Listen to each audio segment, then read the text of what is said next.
Welcome to the March 10th, 2020 Zoning Board of Adjustment meeting. My name is Steve Lionel. I'm the vice chair of this committee. I'm filling in for Mary Ellen McKay, who is our chair, and she is not here tonight. To my left is Mr. Carter Falk, who is the deputy planning manager for the city of Nashua. Over there, we have Nick Kanakis, Mr. Rob Shaw, Mr. J.P. Boucher, and over here, Mr. Jack Courier, who serves as our clerk. This meeting is recorded by written transcript, audio tape, and video, and we're live on television tonight, I am told. Please direct all testimony into the microphone over there, and only one person speaks at a time. If you do not already have a copy of tonight's agenda, please feel free to get a copy in the back of the room, or over there, yes. Tonight we'll be hearing requests for deviations from the Nashua Zoning Code in the form of applications for variances. A variance is a request that seeks permission to do something that the ordinance does not permit. The 5 criteria that need to be established for the approval of a variance are: 1, the variance will not be contrary to the public interest; 2, the spirit of the ordinance is observed; 3, substantial justice is done; 4, the values of surrounding properties are not diminished; and 5, literal enforcement of the provisions of the ordinance would result in unnecessary hardship. Per the City of Nashua bylaws, a minimum of 3 or more affirmative votes are required to approve any application. In addition, this board will hear any and all scheduled cases as long as a quorum of 3 voting board members are present at this meeting, and we have 5 voting board members here. Mr. Kanakis is an alternate, but he will be filling in that gap. Any citizen has the right to contest the decision that this board makes. Should we make a decision that you believe is an error, you have the right to request a rehearing. A written rehearing request must be received through Mr. Falk and the City of Nashua Planning Department within 30 calendar days from the day after a decision was made. Should this board not grant a rehearing request, you can file an appeal directly to the New Hampshire Superior Court. Please contact Mr. Falk for more information. Per our approved Zoning Board of Adjustment bylaws, the review and decision of each application occurs in 2 parts. The first part is the public hearing. This is where the applicant and citizens address this board and speak to the merits of the case. The order of the testimony is as follows. The applicant will have 15 minutes to present their case. Those in favor will have a limit of 5 minutes each to speak. Those in opposition or with questions will have a limit of 5 minutes each to speak. The applicant then has 5 minutes to speak in rebuttal. A representative and only one person of those in opposition or with questions will have 5 minutes to speak in rebuttal. Please direct all testimony to this board and not to anyone in the audience. If you have any questions about an application, they are to be directed to the board, and we will get them answered.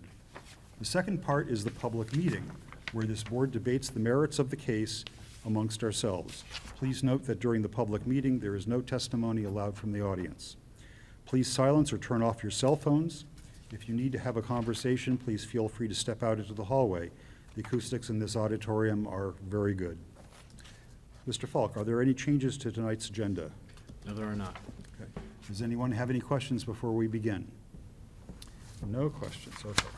This is my first time in this chair, so please bear with me. Okay, we will hear our first case and our only case. The owner is Deborah Milne Revocable Trust. Address is 16 Hideaway Road.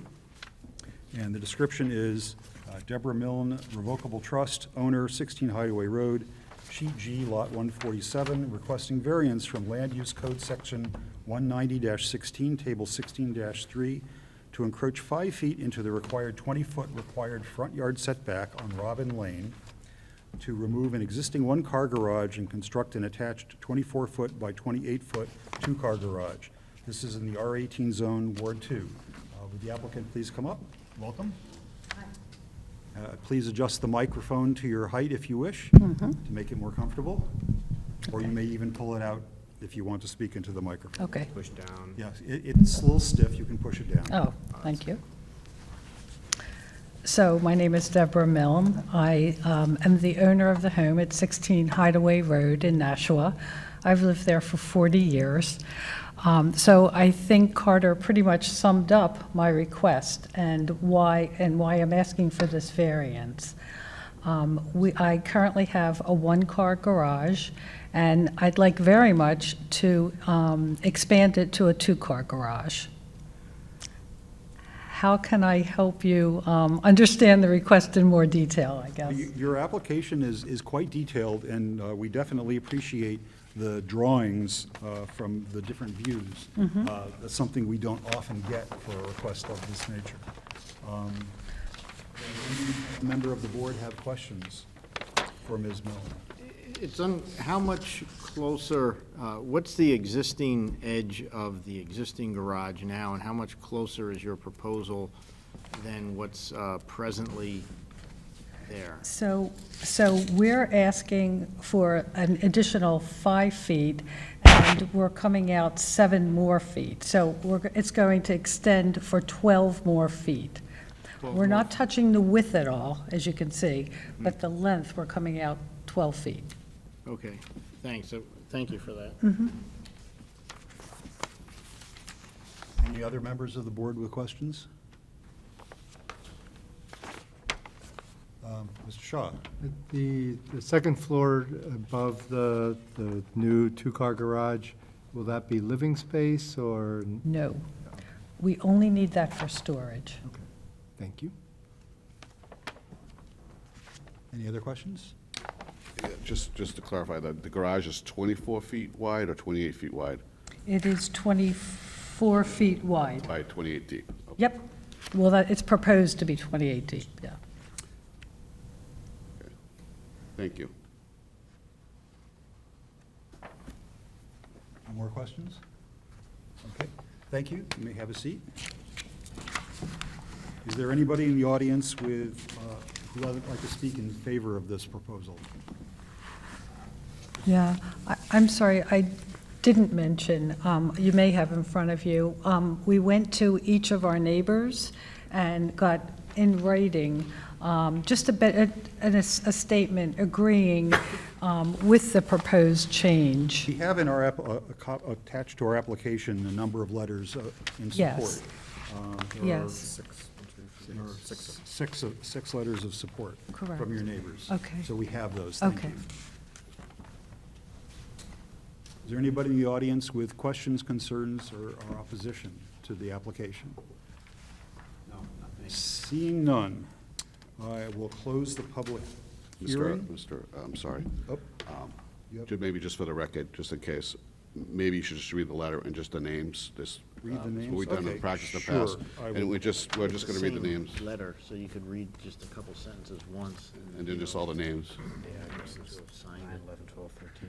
Okay. Hideaway and 3 The letter, it says, to members of the zoning board, as an abutting neighbor of 16 Hideaway Road, I support the variance for the expansion of the garage requested by the owner, Deborah Milne. And we have letters in support from 9 Hideaway, 11, 12, 13 Hideaway, 3 Robin Lane, and 4 Robin Lane. Okay. So now I will close the public hearing and open the public meeting. Who would like to start? Mr. Shaw?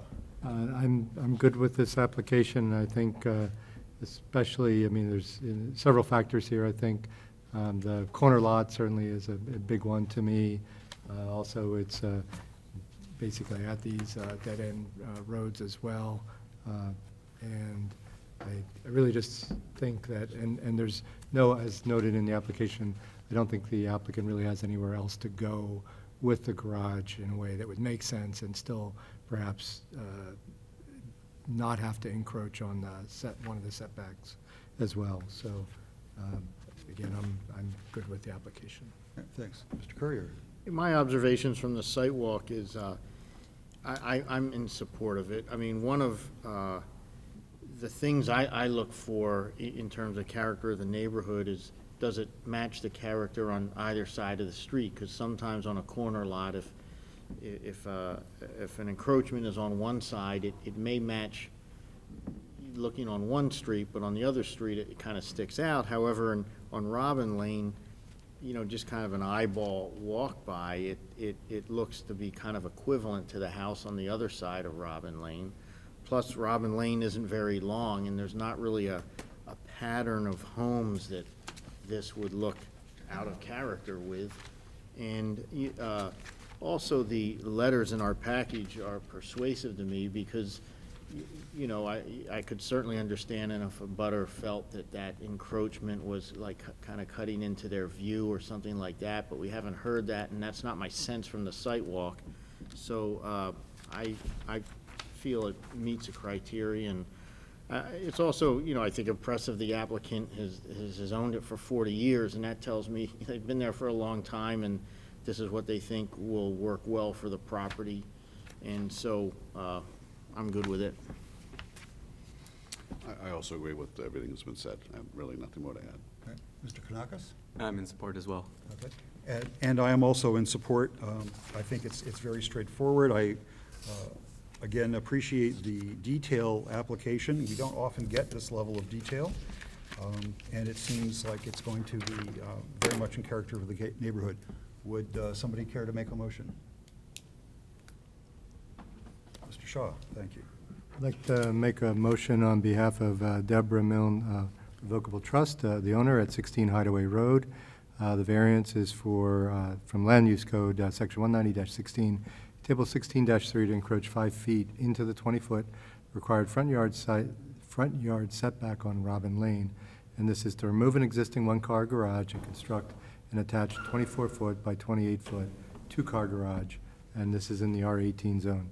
The variance is needed to enable the applicant's proposed use of the property, given the special conditions of the property and the benefits sought by the applicant cannot be achieved by some other method reasonably feasible for the applicant to pursue other than the variance.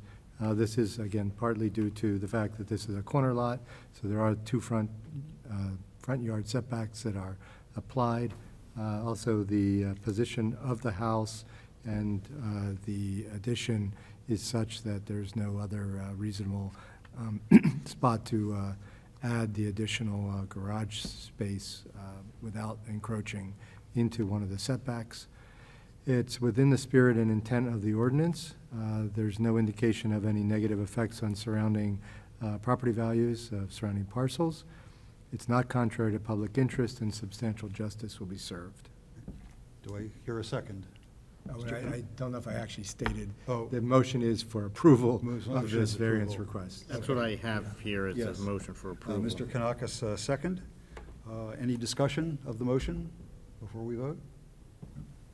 Seeing none, all those in favor? That's unanimous, 5-0. So the motion carries, and your variance is approved. Please be aware that there's a 30-day window of appeal if, for some reason, somebody decides to object.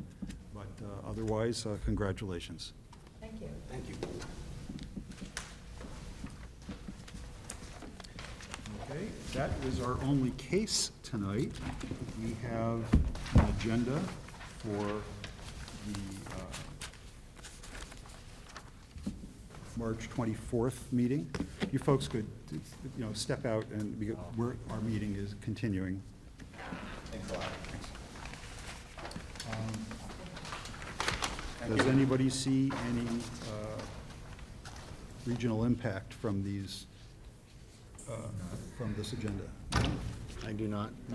Okay. So that's unanimous. Unanimous, no regional impact. We have a set of minutes.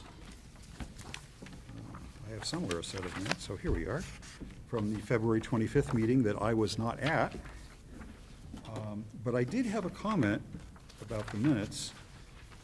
Let's see, where did I put that? Come on.